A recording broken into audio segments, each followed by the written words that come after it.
Hello everybody, this is another story time with Critical Rocket, and here we are with a short story from Battle Technology issue 5. It's called Blind Man's Bluff. Hope you enjoy it.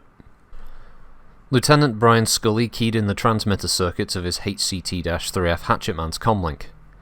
Dark Horse to Phalanx. Have reached outer marker and beginning penetration. The sophisticated Thalia HM-22 communications system scrambled the signal and sent it off to the Lyran Command Center, nearly 20 kilometers to the east. The radio tech who received the transmission relayed the cryptic message to the on-site commander. To Major Maria Thibault, it meant that her advance scout had reached the outskirts of the small Capellan-held city of Bell and had begun working his way into its concrete canyons. Scully was good, she admitted to herself, but was he good enough to slip into the city, locate the spare parts dump, and escape with his information? Battalion Command said yes, but the Lyran Major was still skeptical about this new scout. At the controls of his mech, Scully paused, listened for, and received the short bursts of static which signalled the command centre's acknowledgement of his message. Drawing a deep breath, he took hold of the control grips, set his feet on the pedals, and started moving his 40-ton machine slowly into Bell. Close to the centre of that small city, the Capellan Confederation had built a small underground installation. This facility, intended to house a full company of battle mechs, now held only one, a CN-9-A Centurion. Even as Lieutenant Scully was making his covert entry into the city, the Lao technicians were bolting down the last sheet of replacement armour over a newly repaired medium laser. The Centurion's pilot, Captain Daniel Giuri, stood on the floor of the repair bay, impatiently tapping his fingers on a 200-litre plastic barrel of coolant. Irritated with the slowness of the repair process, Captain Giuri paced, cursing the ill luck which had brought him to this pass. Just over 24 hours ago, when the Lyran Commonwealth troops first landed on Keed, his company was strafed and bombed by a pair of Steiner Lucifer fighters. His Centurion had took several hits, which crippled the mech's left leg and destroyed its rearward-firing Photech medium laser. As severe as this damage was, other mechs in his company had suffered worse. His was one of the last machines to enter the repair bay, and would be the last to leave. When the Lyrans left to attack Port Anderson, 30 clicks south, the rest of his company deployed to meet this attack, leaving Captain Giuri and his Centurion behind. Giuri ceased his nervous pacing when he saw a comtech running across the repair bay with an electronic comp pad in his hand. The tech skidded to a halt in front of the mech warrior and gasped out loud, "Captain, the perimeter centers have picked up large MAD and seismic traces moving toward the center of town. From the size and intensity of the readings, it seems to be a battle mech, massing at least 40 tons. Commandant Deng, he wants you to check it out. If it's an enemy mech, you're to lead it away from the center of town and destroy it." Giuri snatched the comp pad from the tech, quickly scanned the orders it held, and, with an electronic stylus, scrawled his name across the bottom of the pad. Thrusting the unit back into the tech's hand, he began yelling for his personal tech and pulling off his uniform smock. Just over 2 kilometers away, Brian Scully worked his way through Bell's outskirts. Suddenly, a pair of missiles flashed past his cockpit. A red square lit the lower left corner of his heads-up display with the word "Threat" blinking on and off between it. Punching in the computer enhancement system, he saw a grey and black camouflage jeep parked behind a row of stone walls. The jeep's green uniformed crewmen were scrambling to reload its pintle-mounted SRM launcher. Scully brought up the hatchetman's left arm, centering the computer-generated sighting reticle on the enemy ground vehicle. A brief flash of light at the mech's wrist and a sudden jump in internal temperature marked the laser's firing. The results at the target were more spectacular. Armour incandesced and spalled away under the caress of the intense beam of light. Scully triggered the laser again, and the jeep vanished in a fireball of detonated fuel and ammunition. "Well, that's done it," Scully muttered to himself. "Even if those guys didn't have the chance to sound the alarm, that fire is certain to alert every Lao soldier for kilometers." Scully allowed himself a brief smile. But for metal, it sure burns good. Indeed, for metal, the destroyed jeep burned magnificently. Captain Giuri was reaching for his neuro helmet when his personal tech reached in through the open hatch. Touching the captain's shoulder, Technician Aradil said, "Sir, you better get on the comlink." Giuri settled the bulky helmet on his close-cropped scalp and plugged the sheaf of cables trailing from it into the multi-connector above and behind his comm chair. Crossing 21st, I say again, we spotted an enemy battle mech east side of town. He's moving south on Davis, crossing 21st. Gyuri heard the crack whoosh sound of missiles leaving their tubes in the background. Then the soldier's voice rang in his ears. Damn! Missed him clean. We can't hold him. We're pulling out. Recon V7 moving to Then static. Gyuri shook his head. Damn fools. They should have known better than to take on a battle mech with a recon jeep. Running quickly through the code sequence which unlocked his mech, the Lao captain motioned Dills off the mech's shoulder. A momentary rush of vertigo swept over Gyuri as the Centurion's computer interface attuned the huge gyro somewhere beneath his feet to his own sense of balance. Such alignment of man and machine was necessary to keep even the smallest mech from toppling over with its first step. When his head cleared, he glanced left and right to assure himself that all power and restraining cables had been disconnected from his Centurion before stepping the steel giant from its repair cradle. Automatically he checked his mech's status display. All indicators showed green, plant up to full power, actuator packages functioning normally, weapons fully loaded and charged. Pivoting the Centurion's head, he looked back at the repair gantry where Aradil still stood, giving him the age-old thumbs-up gesture. Even though he knew Dills couldn't possibly have seen him through the polarized glass view screen, Gyuri returned the gesture, and then stepped his green and black mech out into the fading light of the evening sun. Moving as rapidly as he dared, Brian Scully slipped through the outskirts of the city, putting as much distance as possible between the shattered, burning jeep and his mech. So far, that jeep was the only sign of the Capellan army that Scully had seen. He knew the attack on Port Anderson would have diverted most, if not all, of Bell's defenders from their posts. The mission planners believed that he would face only slight resistance, a few soft-skinned vehicles or a couple of platoons of infantry at the most. Major Chabot had argued that the Confederation would never leave a position defended if there was a possibility of it being the objective of a raid. In the end, the High Command won out, and Scully was sent out alone. Pausing in the lengthening shadow of the first tall building he encountered, Scully checked his map box. The supply dump was supposed to be close to the centre of the city, a few blocks away from the low, hardened ferrocrete building which orbital scans had identified as the Defence Force HQ. From its present location, it would take less than 20 minutes to reach the general area of the supply dump, and about 10 minutes more to locate the warehouse. Scully made it about an hour until he could be clear of the city with the information he'd been sent to collect. If, that is, he didn't run into any more opposition. From his vantage point 10 meters above the street, Daniel Gyuri searched the deepening gloom with his Centurion's sensor array. The wrecked scout jeep continued to smoulder sullenly, the red-hot metal creating a bright spot on the BTEC's infrared scanners. All other readouts were blank, except for the magnetic anomaly detector.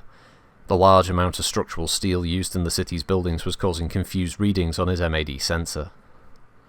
Gyuri tapped his console with the fingers of his left hand, trying to second-guess his opponent. Of course, the enemy mech warrior would have moved as quickly as possible, but where did he go? Not straight down Davis Street, he'd have run into him. East? Not likely. That would take him back the way he'd come. North is the same. West, then. He had to have gone west. With a last look at the burnt-out jeep, Gyuri turned his mech and sent it lumbering down 20th Street, hoping that he was following his intended prey. The Lyran mech pilot checked his map again and turned south once more onto Sable Avenue. If he'd figured it correctly, one of the large buildings lining 9th and 10th Streets would be the warehouse. Scully looked around at the tall buildings, whose anodized panels and mirrored windows flared golden orange in the light of the dying day. It's a pity that so many beautiful cities are destroyed by men who never stop to appreciate the sunset, he said aloud. Then chuckling to himself, Scully, you're starting to sound like a curitist, writing poetry in the cockpit of a battle mech. An alert buzzer sounded from the sensor panel. Scully tore his attention away from the reflected sunset and focused it on the sensors. Confused as the readings were, both the IR and the MAD sensors briefly detected a large object moving across the intersection behind him. The contact was quickly lost. Scully slid his machine into the deep shadows created by the late evening sun, partially concealed by the first story of a building, which projected from its base like a monstrous foot. The Lyran scout turned his entire sensor array down the street, toward the fleeting contact. Nothing appeared on the screens but the noise created by the lights, motors, and structural steel of the city around him. Scully briefly considered switching on the Hatchet Man's high-intensity floodlight, but discarded the idea immediately. Turning on that light would be like jumping up and down shouting, "Come and get me!" Scully wasn't that crazy. He settled for walking his mech back as far as he could into the gathering gloom, and wait. As he sat there, staring at the sensor displays, the scout silently berated himself for becoming distracted from the task at hand. Captain Gyuri found himself unknowingly in a position very similar to Lieutenant Scully's. As he crossed Sable Avenue, his sensors picked up a large heat source. Ducking the 50-ton Centurion around the corner, the Capella mech warrior switched on his entire sensor array, but the momentary IR signature had vanished. Was that contact just another ghost? Or was it the Steiner mech which had destroyed the recon jeep? Nothing moved on Sable Avenue. Only the normal readings for a city of this size and type showed on his scanners. Was there something lurking in the shadows lining the street? Long minutes went by before Scully decided to act. If the sensor trace had been an electronic mirage, he was wasting valuable mission time and accomplishing nothing. If the phantom contact was real, possibly another mech, the sooner he faced it, the sooner he could finish his mission. Scarcely 200 meters away, Gyuri had arrived at the same decision. Taking a last glance at the weapons stores list on the Centurion's MSD, Gyuri stood his 50-ton mech upright and stepped into the street. At the same time, a dark grey mech appearing out of an alleyway. Its distinctive reptilian head and the cleaver-shaped battle club mounted in its right hand marked the machine as a hatchet man. Gyuri stabbed the switch that activated his targeting computer. A red sighting dot appeared on his HUD, and even as he brought his autocannon to bear, brief gouts of flame flickered from the torso of the spindly Lyran mech. Shattered glass and concrete showered his mech as 90mm high explosive rounds slammed into the building behind him. Adding his Luxor autocannon's report to the thunder already echoing through the streets, Gyuri sent a line of red tracers downrange toward his enemy. In the near darkness, he saw the tracers stream past the mech's legs, detonating against the pavement behind it. The explosions backlit the enemy machine with strobe-like pyrotechnic flashes. Scully recovered from the surprise of seeing the Lao Centurion step out into the street at the same instant as his own, just in time to trade wild bursts of autocannon fire with his opponent. Realizing that the Capella mech outweighed and outgunned him, he seized his only advantage that he had. Flexing his mech's knees, the Steiner pilot fired its jump jets and leaped into the air. The thrust of the Luxor jump jets mounted in the mech's feet lifted it high over the building and into the next street.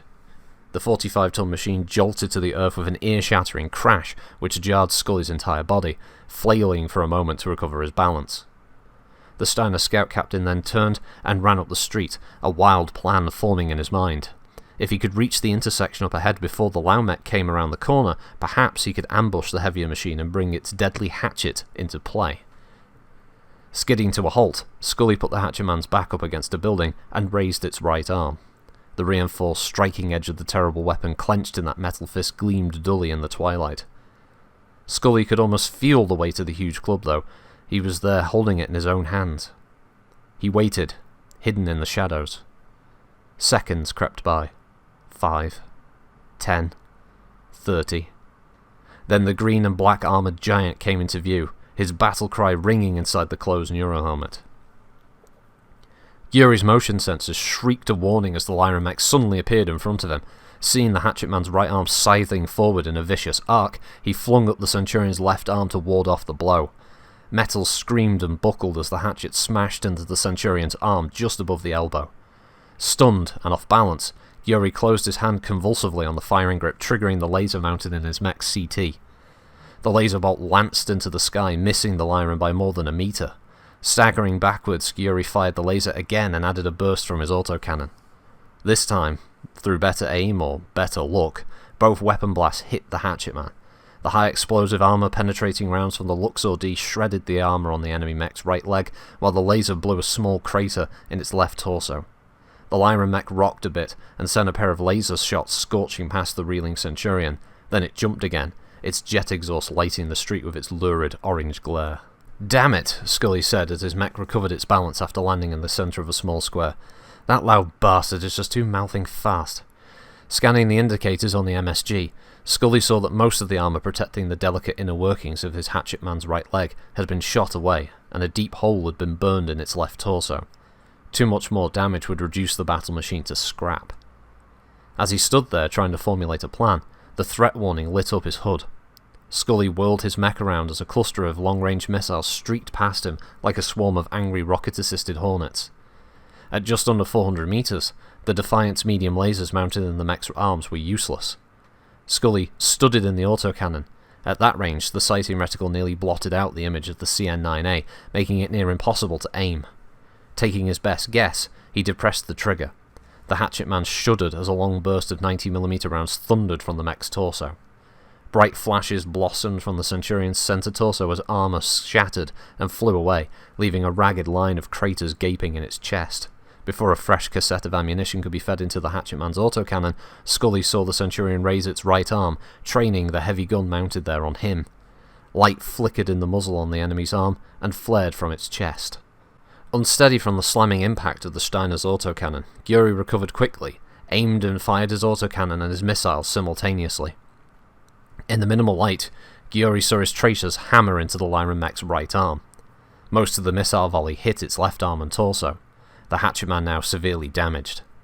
Gyuri didn't intend to let his wounded prey escape. Urging his mech into a lumbering run, he tried to close the gap so that all of his weapons could be used. When the computer rangefinder registered 200 meters to target, he stopped short and snapped the sighting reticle into place, but before he could shoot, the Steiner mech fired its jump jets again. Desperately trying to track the escaping mech, the Lau pilot triggered his LRMs. He followed up the volley with both autocannon and laser. The laser and autocannon bursts hit the upper floor of the building that the hatchman was jumping over, the exhaust flare of the missiles temporarily blotting out his vision. When Gyuri recovered, the Steiner mech was nowhere to be seen. Turning about, he ran his mech back the way it had come and into the next street. As he rounded the corner, he brought up the autocannon, preparing to finish off the badly damaged enemy. The street was deserted. As the blackness receded from his mind, the first thing Lieutenant Scully heard was the sporadic clatter of rubble falling from the shattered walls of the ruined building which cradled his shot-riddled mech. Indicators on his status display told of severe damage to nearly every circuit of the battered machine. Both arms were damaged, one actuator package in the hatchet man's right leg had been destroyed, and Scully knew that his enemy was also hurt. But how badly? Captain Gyuri slammed his fist on the armrest of his comm chair. "It's just not possible," he muttered. "Something that big can't just disappear." Glaring at the Centurion's sensor display, he tried to find some clue to the whereabouts of the Steiner mech.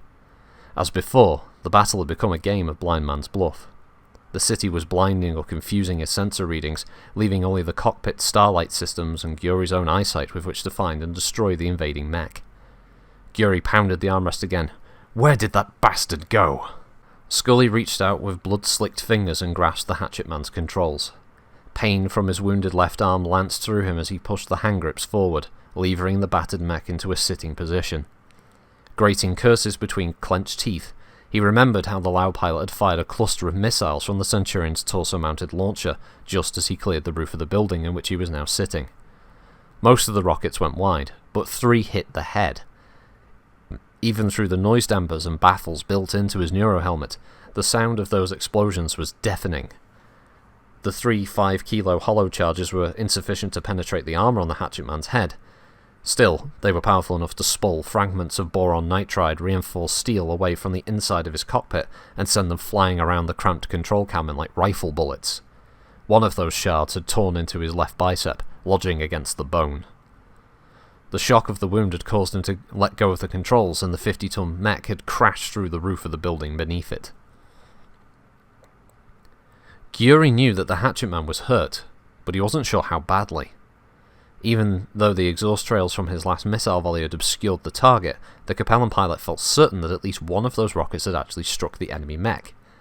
He also believed that he'd seen the spindly machine lurch to one side before the smoke and flame from the missed shots blocked his line of sight.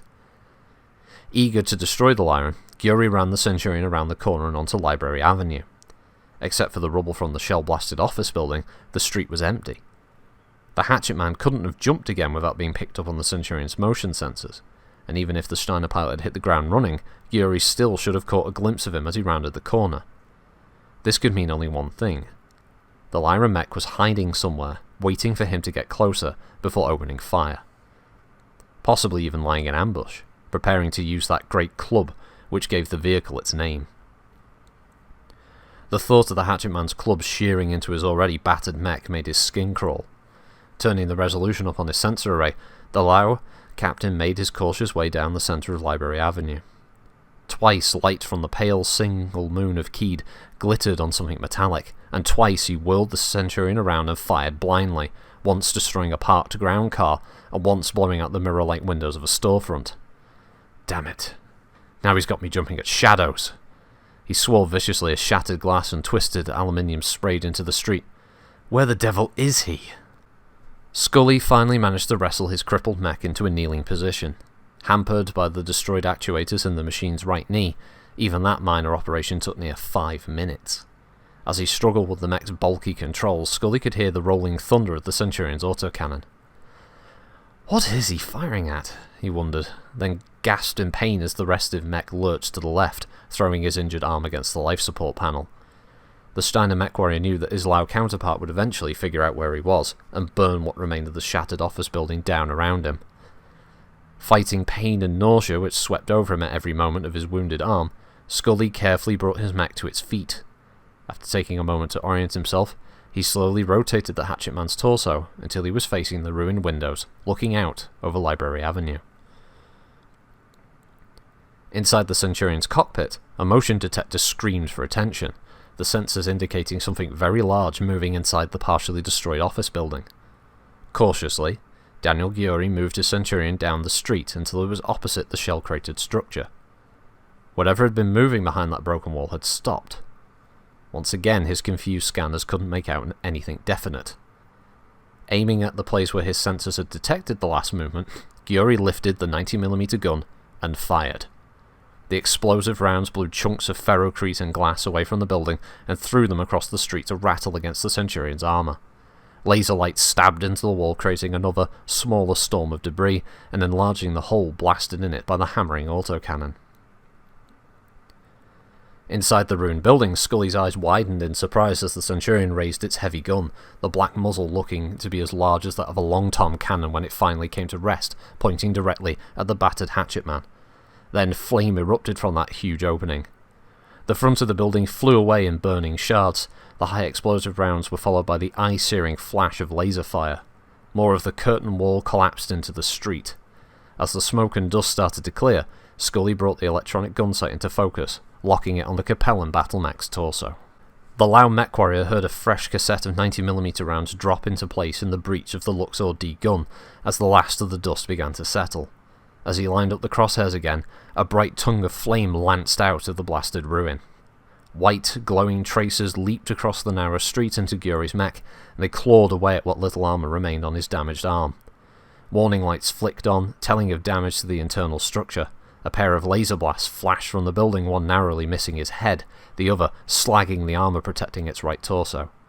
Before Giori could recover from the sudden onslaught, the front of the office building exploded outwards, shattering under the sudden rush of the 45-ton of steel giant, its huge battle axe already swinging. Panic seized him. Slamming his hands down on the fire control console, he fired his entire complement of weapons. At less than 60 meters, the Luxor long-range missiles had no time to target before they already burned past the charging mech, exploding harmlessly against yet another building. The autocannon shells, however, slammed into the hatchetman's left arm, exposing myoma bundle and aluminium bone. The forward-firing laser clawed a ragged gash in the enemy's center torso, the rearward laser burning an ineffective hole in the building behind his mech. Scully felt the autocannon rounds punch into his mech, but still he did not hesitate in his lumbering rush. The two monstrous war machines met with a tooth-rattling crash. Moving at a speed of near 55 kph, the hatchetman slammed the Centurion back into the building. Frantically ignoring the pain which threatened to overwhelm him, he fought to keep his machine on its feet. The Capellan machine bounced off the wall behind it and fell onto its face. Even as it struggled to rise, Scully dropped the hatchetman to its knees and brought its right arm down in a whistling arc. Giori hung face down from the restraining straps of his comm chair, trying to force the badly abused Centurion's limbs to lift the down mech to its feet again. Before he even managed to pull its mangled arms under it, the CN-9A was driven back down to the pavement with a force like a sledgehammer smashing an egg. A dozen idiot lights came on, warning of armour breach, coolant failure, severe structural damage. Another devastating blow pile-drivered into his mech's back, destroying the newly replaced Photech medium laser and cracking the shielding surrounding the power plant. Knowing that another blow like that would most likely destroy his mech and kill him, Giori slammed his fist down on the emergency hatch release button. Twice the Lao Centurion attempted to rise to its feet, and twice Scully's descending club smashed it back to the pavement. huge rents appearing in the downed mech's back. Scully saw miniature lightning storms playing in the gap where the rearward medium laser had been.